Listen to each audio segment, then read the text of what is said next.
រដ្ឋបាលស្រុកព្រះស្ដេចខេត្តព្រៃវែងនាថ្ងៃទី26ខែកក្កដាឆ្នាំ2026លោកណេតសារ៉ាត់អភិបាលរងនៃគណៈអភិបាលស្រុកតំណាងលោកយ៉ាវសានិនអភិបាលនៃគណៈអភិបាលស្រុកព្រះស្ដេចខេត្តព្រៃវែងក៏បានអញ្ជើញចូលរួមនៅក្នុងកម្មវិធីបុណ្យឆ្លងឧបដ្ឋានសាលានិងសមិទ្ធផលនានាដែលស្ថិតនៅក្នុងវត្តថ្នល់ជ័យដែលក្រមអធិបតីភាពដ៏ខ្ពង់ខ្ពស់ឯកឧត្តមអភិសន្តិបណ្ឌិតសសុខាឧបនាយករដ្ឋមន្ត្រីក្រសួងមហាផ្ទៃ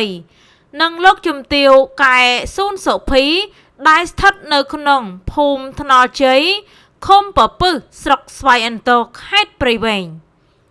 ចាជំរាបសួរជំរាបលឹកជូនទៅកាន់ពុកម៉ែបងប្អូនប្រជាពលរដ្ឋចាចង់ជម្រាបជូនថានៅថ្ងៃទី26ខែកក្កដាឆ្នាំ2026ចាដែលមានវត្តមានចាលោកណេតសារ៉ាត់ចាអភិបាលរងនៃគណៈអភិបាលស្រុកតំណាងលោកយ៉ាវសានិនអភិបាលនៃគណៈអភិបាលស្រុកព្រះស្ដេចខេត្តព្រៃវែង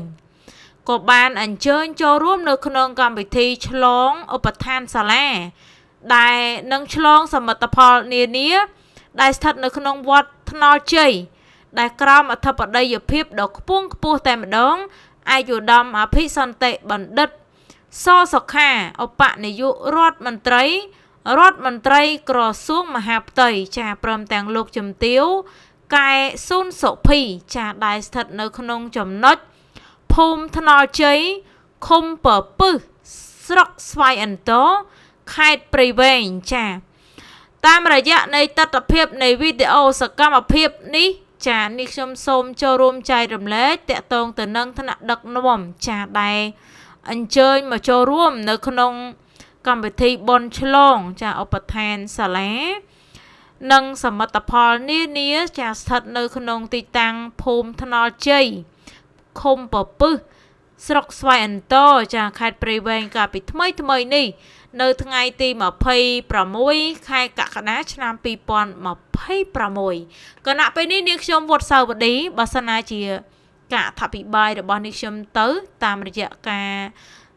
មើលពីទស្សនភាពចារដ្ឋបាលស្រុកព្រះស្ដេចខេត្តព្រៃវែងថ្មីនេះទេបើមានចំណុចណាដែលទោះខុសឬក៏ឆ្គងអីសង្ឃឹមថាថ្នាក់ដឹកនាំព្រមទាំងបងប្អូន